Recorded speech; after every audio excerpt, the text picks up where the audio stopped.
Welcome to today's Substack live session. I'm sorry that this is a little bit late. As you know, I normally do it at 10 o'clock, but I have been out in the garden, not surprising to you, and the time kind of got away from me. So I hope that you don't mind, but I find that the garden is a wonderful place for me to reflect. It's often where I get the greatest inspiration from. And I think that a lot of things that I talk to you about have had their seeds planted in the garden. And that is just, I think, I know the way God has made me, but I think the way that God has made many of us. Um, and what I was reflecting on today is the nature of my garden. It looks a little bit messy from a professional's perspective. I am a very keen viewer of British garden shows, particularly. I think that um, what's the name of it? Gardener's World, that comes out of the UK, is one of my favorites. And I learn a lot from that show because the climate in Britain is very similar to what it is here in the Pacific Northwest. But I must confess that sometimes I feel a little overwhelmed by some of the garden designs that I see, because it's kind of like, this will fit here and this will fit here and this should never be planted with this and things like that. And that's not the way that I create a garden. And I'm not sure that it's the way that God creates Christian community either. My tendency is to go to the plant nursery, look at all the wonderful offerings that are there and say, oh, I like the look of that. And then bring it home and figure out where, well, first of all, because so much of my garden is in pots, where I can fit in another pot and how this could contribute. And about the only rule I have is that tall things are at the back and small things are at the front.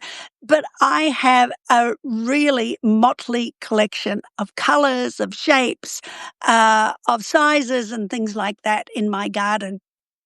That's why I called this Gardening with Misfits, because I feel that from a professional's perspective, my garden is certainly not perfect. And I think from many people's perspective, it is probably not a good design. But I don't know about you, but I think that God delights in imperfection.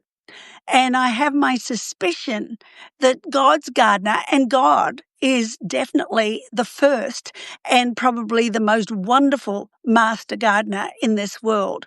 And I suspect that when he works on a garden, he does it a little more in the same way that I do. And he says, oh, this might look okay here.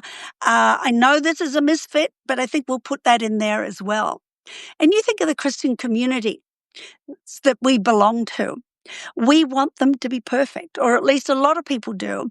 And therefore, we have a tendency at times to criticize the people that don't seem to fit in.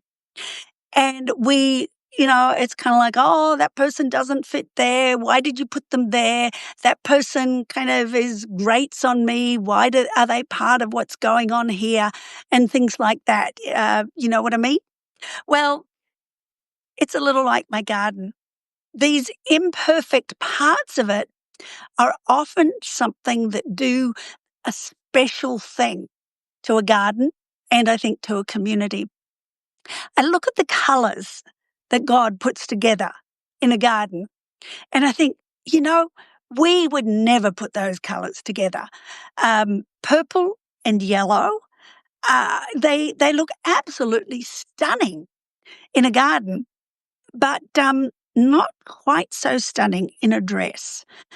And I think, maybe that is the difference between community that God creates and community that we want to create. When we work on creating community, we want it to be perfect. And God says, oh, no, this person's very purple, and I think I will put them together with that person who is very yellow. And it works because God has brought those people together. And I think of people that have come into my life over the last 50, 60 years. I hate to admit how many, 70 maybe, and that have at first seemed like an absolute misfit. And yet some of them have become some of the most important people in my life. And I probably seemed like a real misfit to them as well.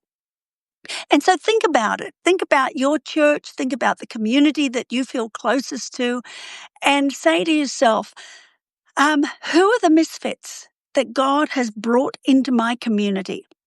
Who are the misfits that God has kind of drawn to me and to the community which I am part of, that are meant to be part of that wonderful splash of color, that wonderful kind of variety of form and of shape and things like that.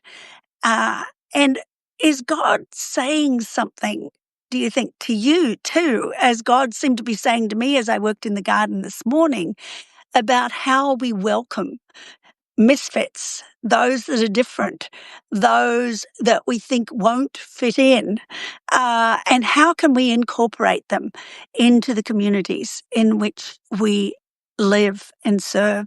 So that's the thought that I want to leave with you today.